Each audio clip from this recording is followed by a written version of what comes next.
Hi guys, welcome to Scholars UPSC GS Prelims classes. My name is Biswajit Sir and I am your faculty of Geography. So in the last class, we talked about the origin of the earth, and today we will be continuing with a new topic of geomorphology, and the name of today's topic is your continental drift theory. Alright, so let's begin with today's class. So under this topic of continental drift theory, what are we going to talk about? The first thing that we'll talk about is the postulates of the theory. By postulates, I mean the assumptions or the various assumptions that were taken in order to give the theory, right? After understanding the postulates, we'll move on to understand the theory itself. In the theory itself, there is a very, very important topic which is called as the drifting of the continents, all right? And after understanding the drifting of the continents, because we will look into the evidences which were given to support the theory, all right? After the theory is given, there were certain evidences which are given in order to prove the theory right. We'll also look into that. After looking into the evidences, we'll move on to understand the criticism or the evaluation of the theory done by different geographers around the world. Fine. Okay, let's begin with today's class. So before understanding the different postulates, the first thing that we are going to talk about is your introduction, or a basic introduction of the continental drift theory. All right. Now, who was the person who gave this theory? This theory was given by a very, very famous person whose name was Alfred Wegener.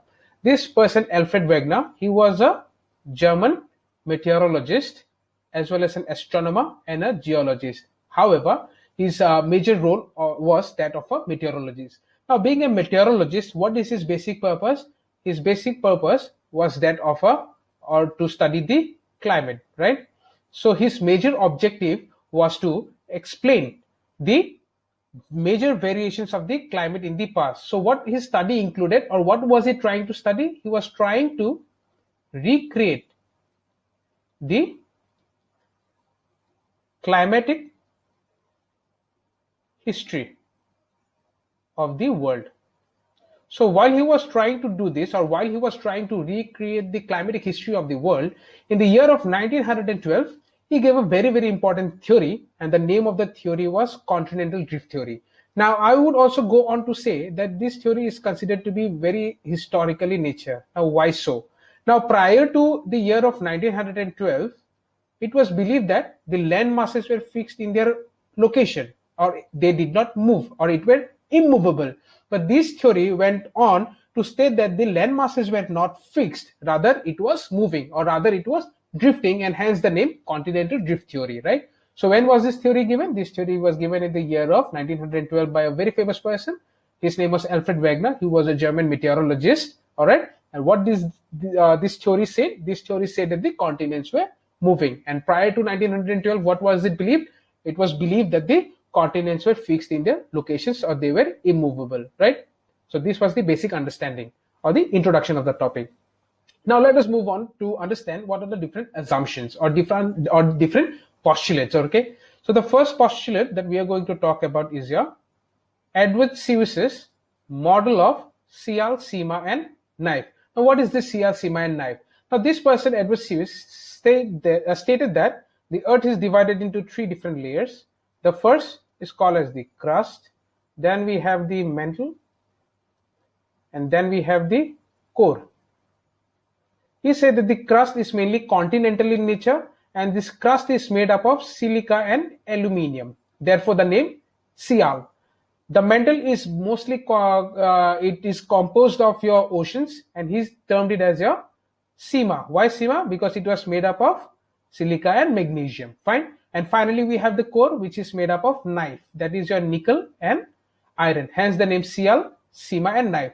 So what this Edward Swift was saying, he was saying that the continents were made up of Sial, and the oceans were made up of, which is found below the continents, it was made up of Sima. Fine. So that is the Sial, Sima, and knife. So this is your first postulate. What is the second postulate? Second postulate is that the Sial continents were floating over the Sima oceans without any friction.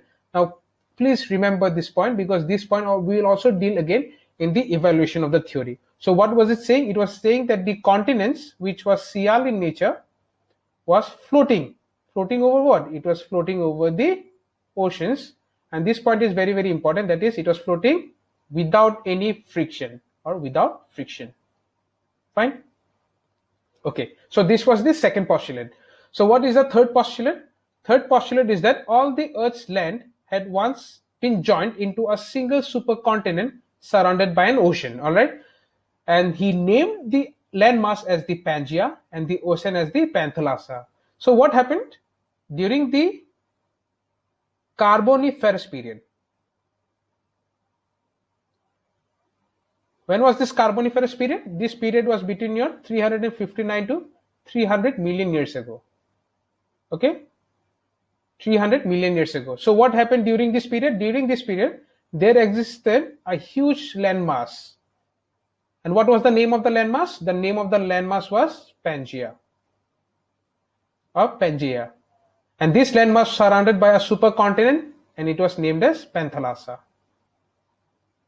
So this is what is being represented in this diagram. This is the Pangaea, which is being surrounded by the Panthalassa, which is a super ocean, right? So when was this? This was during the Carboniferous period, which is around 359 to 300 million years ago. So what happened to this supercontinent and this super ocean? So this is what the theory is about. So this person, Alfred Wegener, he goes on to state that during the mid-Mesozoic era. When was this mid-Mesozoic era? Mid-Mesozoic era was around 200 million years ago. So during 200 million years ago, what happened? The Pangaea broke down into two different land masses. In the north, we had the Laurasia, and in the south, we had the Gondwana. So during the Carboniferous time, what happened? During the Carboniferous period, there was a huge landmass, and the name of the landmass was Pangaea, right? So what happened to this Pangaea? During the mid-Mesozoic era, or around 200 million years ago, what happened? This landmass got divided into two parts. All right. In the north, we have the Laurasia, and in the south, we have the Gondwana. Another interesting fact, this Laurasia is also called as Angara land. All right. And in between this Laurasia and Gondwana, we had presence of a sea. And what was the name of the sea? The name of the sea was Tethys Sea. All right. Now this is very, very important. So what happened during the mid-Mesozoic era? There was a huge landmass during the Carboniferous period, right? Named as Pangaea. This Pangaea during the Mesozoic era got divided into two different parts. One in the north, the Laurasia, and in the south, we got the Gondwana. And when did this happen? It happened in the 200 million years ago. Fine. And in between the Laurasia and Gondwana, we had presence of a sea. And what was the name of the sea? The name of the sea was your Tethys Sea. Fine. Okay. Now this topic is very, very important, which is your drifting of the continents. Okay. So Carboniferous, Pangaea, mid-Mesozoic, Laurasia and Gondwana, right? So drifting of the continents basically means that, according to Wegener, the drift was because of two different directions, or the drift happened in two different directions. Now, what happened? There was Laurasia and Gondwana, right? So this Laurasia and Gondwana were moving in different directions, or they were drifting, as the name itself suggests. Now, in which direction did it travel? Okay, so this is what the theory talks about, or the drifting of the continents. In which directions these continents were moving? Now, there were two different directions. The first direction is it was moving towards the equator, or equatorwards, and the second one is called as the westwards. All right. So these two continents that you see here was having two movement. First, equatorward, meaning what? These two continents were moving towards the equator side. And the second is your westward. That means it was moving in this direction. Fine. However, Wegener said that the reason behind the equator as well as the westward movements were different. The equator movements was because of your interaction of forces of gravity, poleward fleeing forces. Now, this poleward fleeing forces is because of your centrifugal force and buoyancy force. All right. And your westward movement of the continents is because of tidal forces. Now, what are these tidal forces? Tidal forces are nothing but gravitational pull of the sun and the moon. Okay. So because of the gravitational pull of the sun as well as the moon, we get tidal forces. All right. Understood this part? Now, look at this point. Due to tidal forces, because of the Earth's motion. All right, see. Now, where is the Earth's motion? Earth's motion is from west to east, right? So, where will we have the tidal forces? Tidal forces will act in the opposite direction. If the Earth is rotating from west to east, these tidal forces will act from east to west. All right. As a result of this, these continents are moving from east to west. I hope you understood this point. So drifting of the continents, two directions, westward and equatorward. Equatorward, why? Because of the interactions of forces of gravity, centrifugal force, that is your pole fling force, and buoyancy force. And your westward movement is because of your tidal forces, which acts in the opposite direction of the rotation of the earth, right? That is, earth is rotating from your west to east, whereas your tidal forces are acting from your east to west. Okay, I hope you understood what the drifting of the continents mean. Fine. Now, because of the drifting of the continents, we get different phenomena or the different geographical features on the surface of the earth. And the first one is your mountain building forces. There should be mountain and ocean building forces. Okay, so we have the mountain and ocean building forces. Now, what do I mean by mountain building forces? Look at the first one very, very carefully. On account of the westward drift, North America and South America got separated from Europe and Africa, and the Atlantic Ocean came into existence. So this is what? This is the process of formation of ocean. So as the continents were moving in westward direction as well as equatorward direction, what happened? The Laurentian Gondwana started to break up. All right. So if this is the earth, what happened? The continent started to break up because of west as well as eastward movement. So what do we get? So in the north, we have here the Europe. In the west, we get the North America and the South America. All right. And here we have the Africa. Now, what is present in between these four continents? Here we get the ocean, which is called as your Atlantic. Right? So this is a ocean forming process or not, right? So because of the drifting of the continents, we got what? We got the Atlantic Ocean. Similarly, we'll also get the Pacific Ocean. Fine. So this is about the formation of the Atlantic Ocean. Now let us talk about the mountain building processes. Look at this point. The frontal part of the westward drifting continental blocks of North and South America were crushed and uplifted due to collision with the Sima ocean flow, which resulted in the formation of mountains like the Rockies and the Andes. Now, this point is very, very important. Look at this diagram. Now, as the continents were moving in the westward direction, what will happen? Now, look at this diagram. So, this is the continent. Now, remember Edward Sears, what did he say? He said that the continents were floating over the oceans or not. So as the continents were moving in the westward direction over the ocean, what will happen? Look at this area. In this area, there will be collision between the continent and the ocean. And because of this collision between the continent and the ocean, what will happen? This continent will scrape the ocean floor, and as a result of this, materials will start to aggregate in this portion. In which portion? In the western portions of the continents, or the western margins of the continents, right? So these are the continents. These continents are moving in the westward direction. So as a result of this, what will happen in the western part? In the western part, the western margins of the continents is scraping the ocean floor. And because of this, materials will start to gather in the western part or not. So these materials over a period of time, what will happen? As the continents keep on moving in the western direction, these materials which got accumulated in the western part will rise up because of your too much of aggregation or too much of accumulation. Now this does not this look like mountains, right? So that's why in the western margins of the continents we find presence of what? Presence of mountains. Now if you look at the North America and South America, look at this diagram here. Now I'll draw the western coast of North America as well as South America.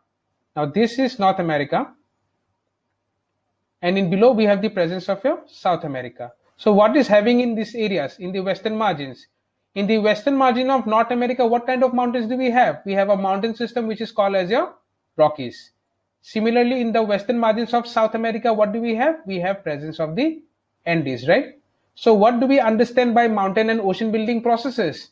Because of your westward movement, what is happening? North America and South America got separated because of equatorwards movement, and North America, South America got separated from Europe and Africa because of your westward movement. And in between, we find the presence of an ocean, which is called as the Atlantic Ocean, right? So this is an ocean building process. Similarly, we will also have a mountain building process. So as the continents, look at this diagram, as the continents are moving in the westward direction, what is happening? These continents are moving over the oceans according to the postulates of the theory. As these continents are moving over the oceans, what is happening? These continents are scraping the ocean floor. As a result of this, what will happen? Materials will start to get accumulate where? In the western margins of the continents, which with time will get rise up above the sea level. As it rises up above the sea level, will it not look like mountains? Yes, it will look like mountains. Fine. So these mountains, for an example, if you look at the North America and South America, what do we have? We have presence of the Rockies, we have presence of the Andes as well. Fine. Similarly, you can ask me, sir, if you look into the mountain system of Europe as well as Asia, we do not see presence of mountains in the western margins, right? We see presence of mountains where? We see presence of mountains in your northern mountains. For example, we have the Himalayas. Now, where is Himalayas present? Now, suppose if this is India, Himalayas are not present here, right? Where is Himalayas present? Himalayas are present in the northern margins of the Indian subcontinent, right? Now, why this is so? Now, you can ask me that in the first point I talked about the mountains being present in the western margins of the continents because of the westward movement of the continents, right? But remember, the continents were drifting in two directions, both westward as well as equatorward. Now, the presence of the mountains in the northern margins of the continents is not because of your westward movement, but it is because of your movement in your equatorwards direction. For example, as India was moving in this direction, it collided with what? It collided with European plate, or it collided with Europe for now. As it collided, what will happen? In this area, what will we have? We'll have the presence of mountains, and here we have the presence of the Himalayas. All right. As India was moving towards the Europe, in between this area, we had presence of a sea or an ocean. So what is happening?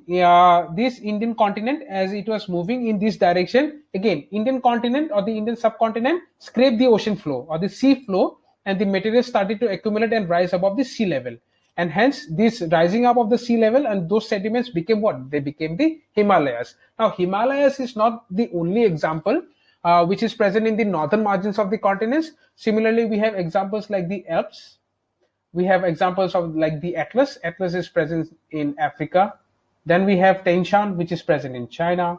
Then we have the Zagros, which is present in Iraq, Iran, and Turkey. Then we have Hindu Kush, and then we have the Himalayas, right? So what is the conclusion? The conclusion is that mountains like Rockies and Andes were formed because of westward movement. And mountains like the Himalayas,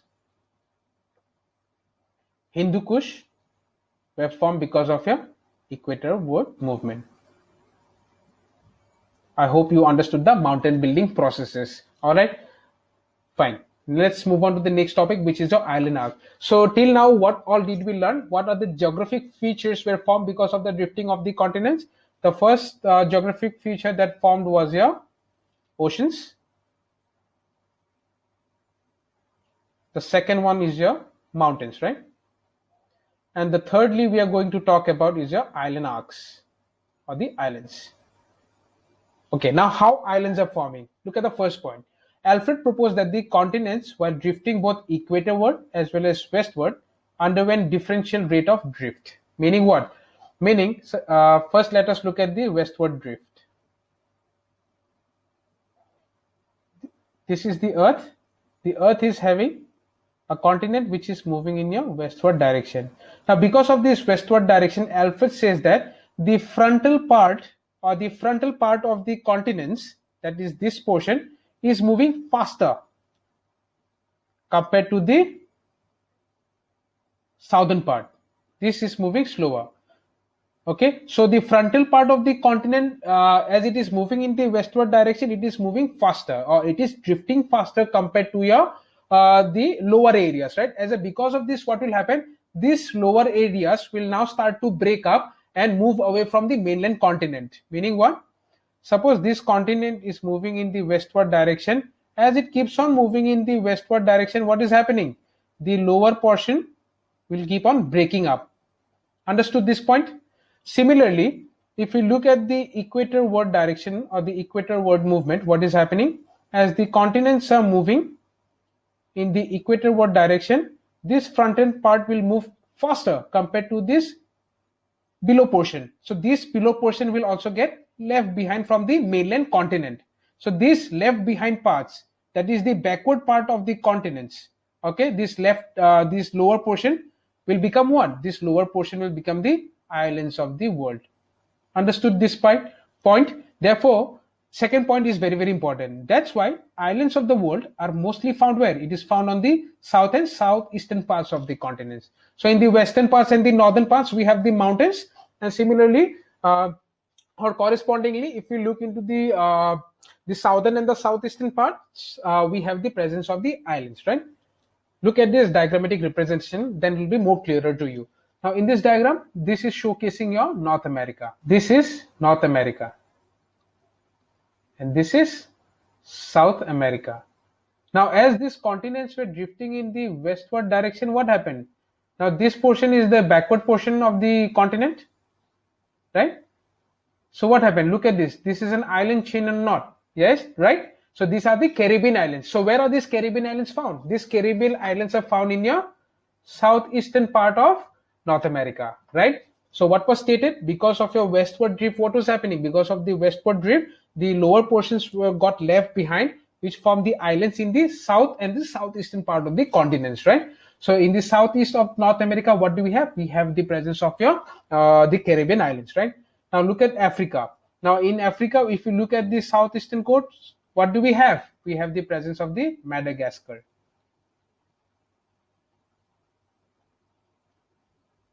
Fine. Similarly, if you look at Asia, in the southeastern part of the Asian mainland continent, what do we have? We have presence of the Indonesia. We have presence of Japan as well, right? See, you see the small islands. So these are found where? These are found in the southeastern part of the mainland Asia, right? So what we can say? We can say that in the western margins and the northern margins, we find presence of mountains, right?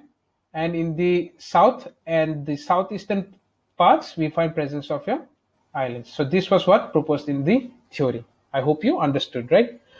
Now, in order to substantiate this theory or the idea behind the continents drifting, Alfred Wegener gave different evidences in order to support his claim that the continents were not fixed, but the continents were moving, right? And the first evidence in order to support his theory, it was called as the jigsaw fit. Now, what is jigsaw fit? Look at the first point. It states that Wegener was struck by the geographical similarity which existed between the opposite coast of the Atlantic Ocean. Now, see, look at this diagram. This diagram is showcasing what? This is South America, and here we have Africa, right? Now, if you look at this coast of Brazil, this is Brazilian highland. Here we have Cape of São Roque. Okay. Now, if you tilt in the east side or eastward tilt of the South America, if you tilt South America in the eastward direction and move it towards Africa, look at this figure. It is fitting what? It is fitting the African coast. Now here we have presence of the Guinea coast. All right. So what is happening? South America, if you tilt it in the eastward direction, move it towards Africa, it will completely fit where? It will completely fit the African coast or the Guinea coast, right? Look at the second point. Outlines of the two coasts appear to be detached portion of the other. That is, the east coast of North and South America can be exactly fit into the left coast of Africa and Europe. Even if you look at Europe, Europe is also fitting into this area, right? So this goes on to show what? This goes on to show that Europe, Africa, South America were once part of the same supercontinent which got separated because of your westward as well as your eastward movement or the drift of the continent. So this was the first evidence, which is called as a jigsaw fitting. Fine. Now let us look at the second example or the second evidence. What is the second evidence? Second evidence talks about your geological structure. So it says that there is a remarkable similarity in the geological structure along the two coasts of the Atlantic. Geological structure of what? Geological structure of the rocks as well as your rock alignment. You'll understand this. I'll show you a diagram. For example, look at this diagram. Now, what is this diagram showcasing? In this diagram, we see here North America, We see here the Greenland, that is the Scandinavian regions, and here we have the UK, right? Now, if you look at the Appalachians, now Appalachians are a mountain system which is present in North America, right? Similarly, here there is a island here called as the Newfoundland. Now, Newfoundland will also have mountains or rocks. Similarly, we also have the mountain systems in the in the England, which is called as the Pennine Mountains. Similarly, Scandinavia mountains are also present. Now, if you look into the mountains of the Appalachians, which is in North America, then Newfoundland, then we also have in the England, which is called as the Pennine Mountains, Pennines, and then in the Scandinavian mountains, right, which includes your Norway, Sweden, Finland. So if you look into the Appalachian mountains, mountains of Newfoundland, the England, as well as in the Europe, what is happening? If you look into these mountains, look at this alignment. Look at this alignment here as well. The rock alignment is same, right? Along with rock alignment, what is same? The rock composition as well. So in this diagram, what is happening? Your rock alignment is same, as well as your rock structures are also similar, or rock composition. All right. So this goes on to show what? Now it may have broken into different mountain systems, right? So in the previous times, what happened? These mountains were one complete whole range. All right. But afterwards, it got separated because of drifting of the continents. So this is an evidence for continental drift or not? Yes, it can be a evidence, right? So what is the second point stating? Is stating that the Appalachian Mountains of North America continued their trend across the ocean in the old Hercynian Mountains of Southwest Ireland, Wales, and Central Europe, which I have already explained.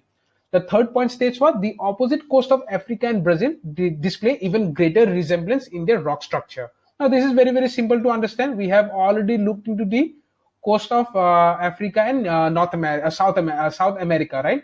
This is South America. Here we have presence of Africa. So what does it say? It says that the rock structures or the rock composition which is found in the east coast of South America is similar to that which is found in your west coast of Africa. Fine. So this is the evidence called as a geological structure. Now the next evidence is your fossil studies. Now what are these fossil studies? Now Alfred Wegener took examples of two very, very important fossils. One is called as Mesosaurus. Another one is called as a Lystrosaurus. Now, these are fossils of reptiles. Not just any reptiles, but these are reptiles of shallow, brackish waters.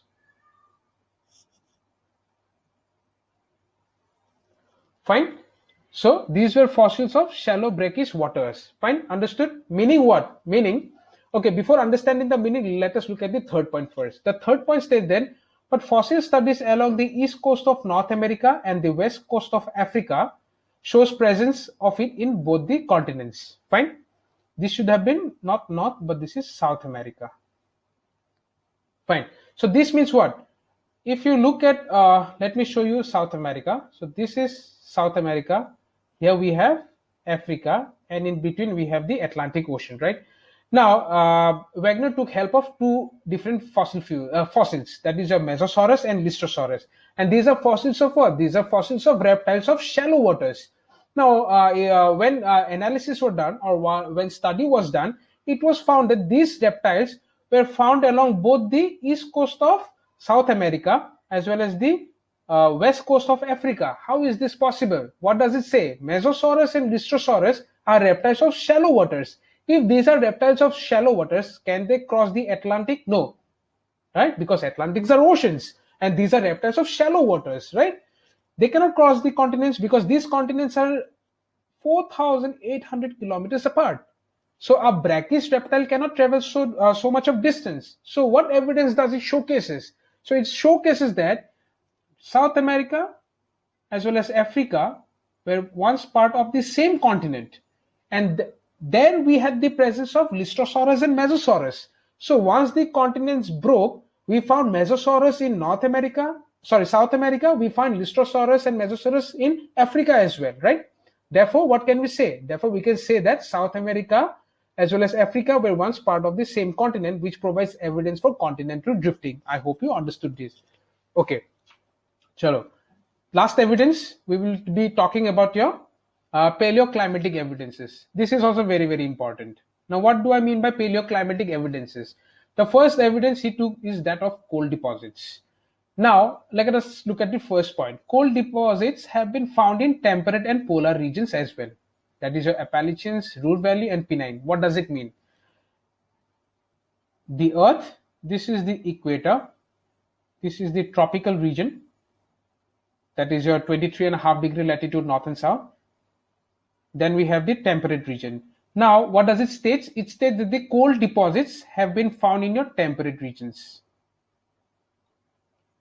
But always remember that coal is formed where? Coal is formed only in climate which is hot and humid.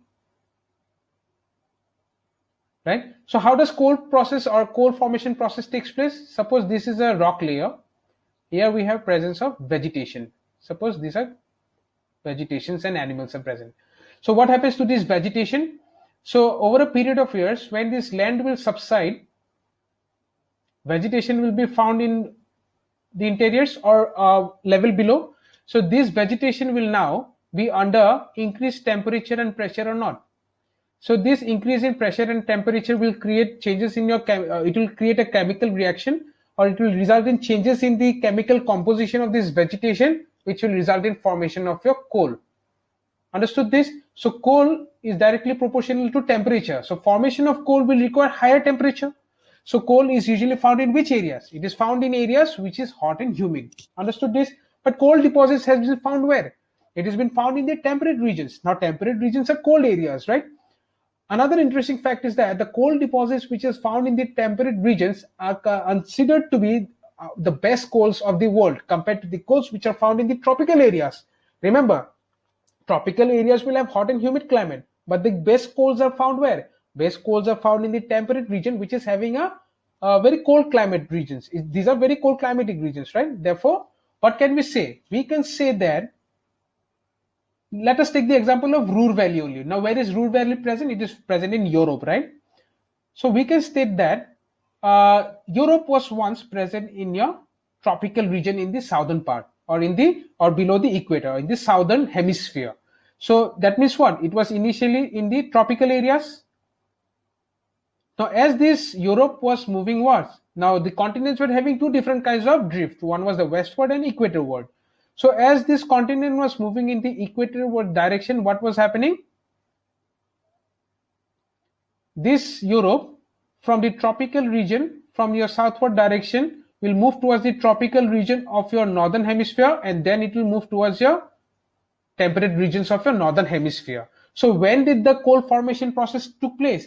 The coal process formation took place when the Europe continent was present where? It was present in your tropical regions, when the climate was hot and humid, right? So this is an evidence for continental drift or not. So Europe was initially present in your tropical areas where the climate was hot and humid. Therefore, it resulted in the formation of coal in Europe. So coal formation, once it took place in tropical regions, it was moving in the equatorward direction.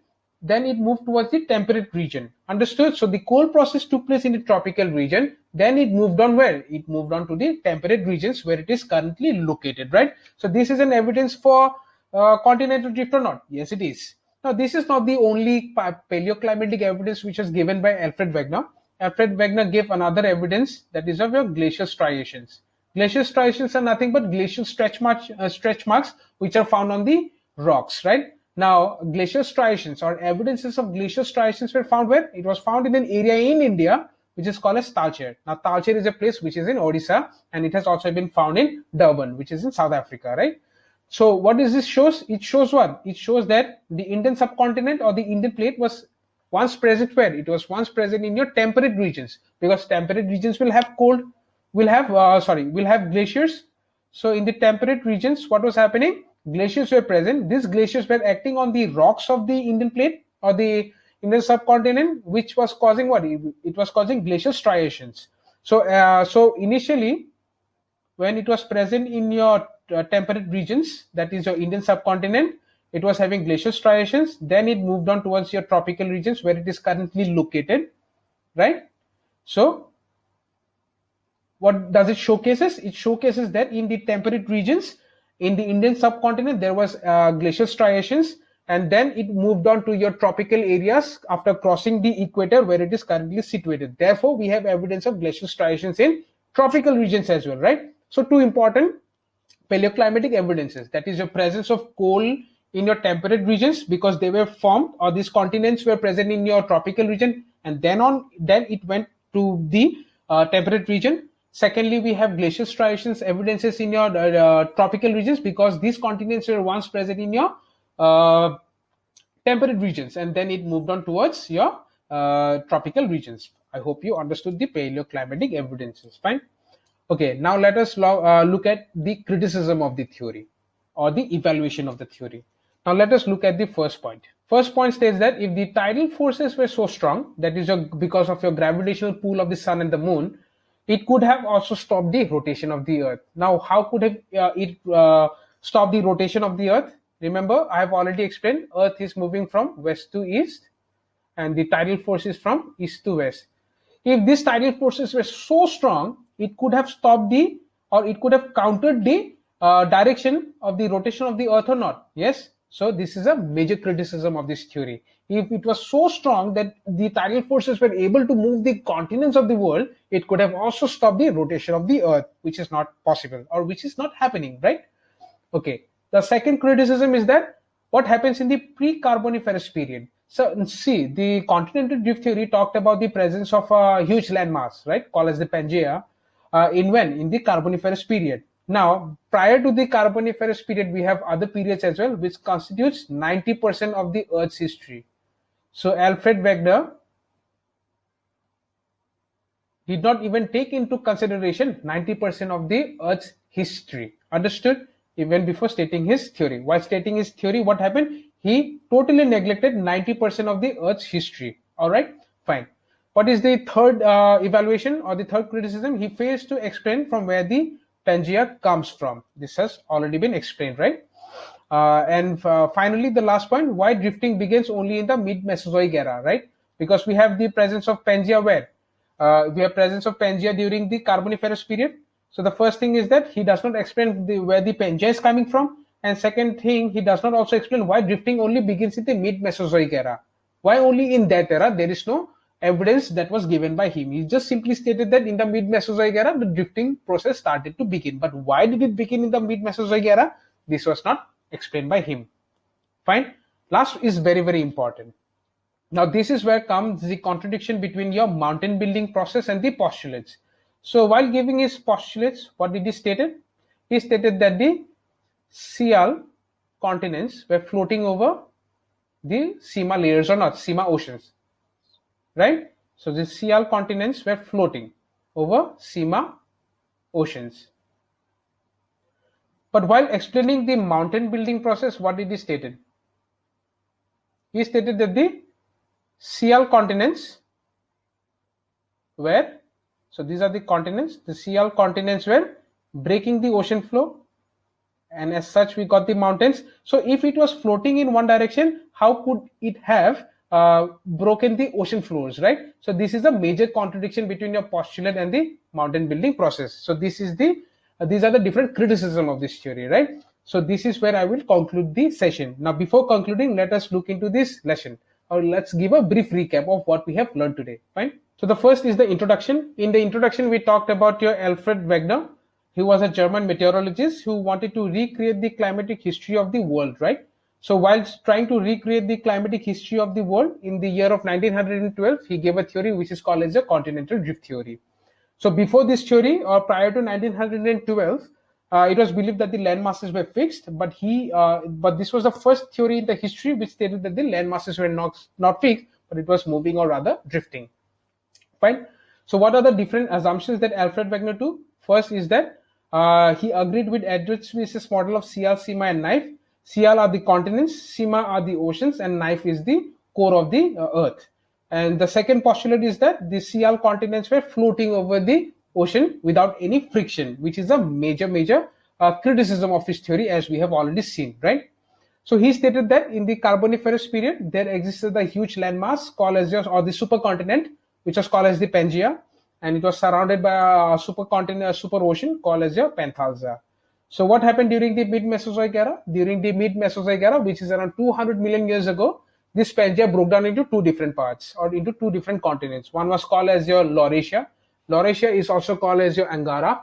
And then in the south, we have the Gondwana, right?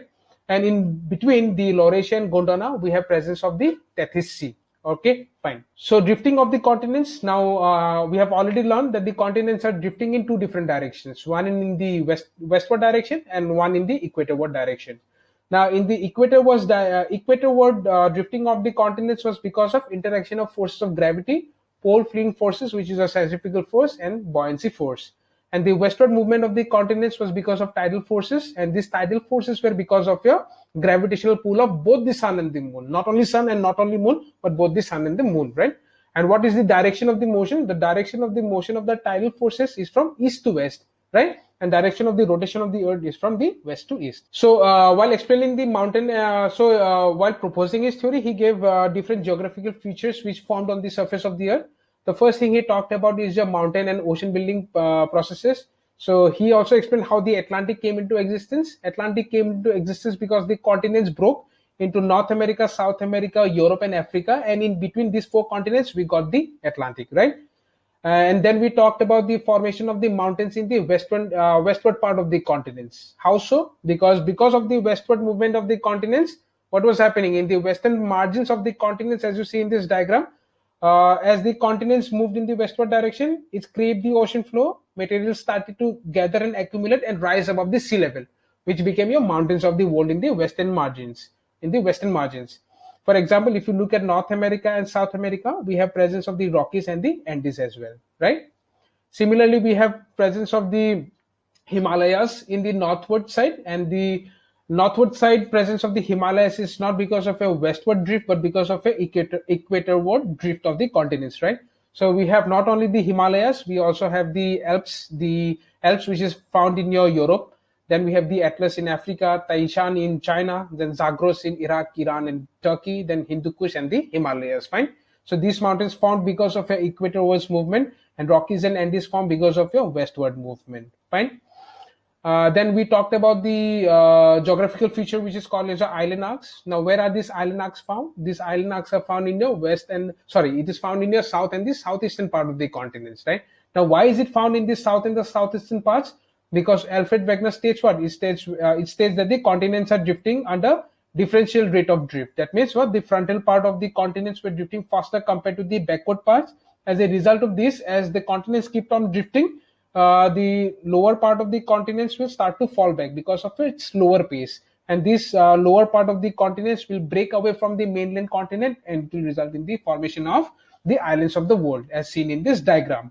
So here we have in the southeastern part of the North America, we have the Caribbean islands. Similarly, in Africa, in the eastern part and the southeastern part, we have the Madagascar. Similarly, in the southeastern part of Asia, we have here the Indonesian islands, the Japan island arc, etc. Fine. Then what are the different evidences which was given? The first evidence was your jigsaw fit. Jigsaw fit is basically referring to your alignment of the coast between your South America and Africa. That means what is happening? If you look at the South America and then Africa, what is happening? These coasts are fitting into each other, right? That is your along the Cape of Saurok, which is found in Brazil, and that of the Guinea coast. Fine. Similarly, if you talk about the second evidence, is that of a geological structure. Now there is a structural alignment between the Appalachians, which is found in North America. Then we have the Newfoundland Mountains. Then we have the Pennine Mountains in UK, and then finally we have your Scandinavian islands, right? So what is happening? If you look at to these mountains, even if they are broken into different parts, their rock alignment is same, as well as their rock composition is same. This means what? That these were once part of the same mountain range. And when is that possible? That is only possible when Europe, North America, UK was all part of the same continent, right? So this also provides an evidence for continental drift. Fine. Then lastly, thirdly, we have the fossil fuel studies. He took evidence of two different fossils, that is your Mesosaurus and Lystrosaurus. So these are fossils of your reptiles of shallow brackish waters, right? But even if they are reptiles of shallow brackish waters, they are found both in the South America as well as Africa. Now, if they are shallow brackish water reptiles, they could not have crossed the ocean, right? Because they are of shallow waters. So this means what? This means that Africa and South America were once part of the same continent where Lystrosaurus and Mesosaurus were found. And once it broke, evidences of both Mesosaurus and Lystrosaurus were found in South America as well as Africa, right? Lastly, we talked about the paleoclimatic evidences. First thing, we talked about the coal deposits which are found in your temperate regions. So this explains the formation of a coal, right? Coal, how does it form? Vegetation falling to lower levels, undergoing under immense temperature and pressure, which gets converted into coal, right? So coal requires hot and humid climate, but coal deposits has been found where? It has been found in the temperate regions, right?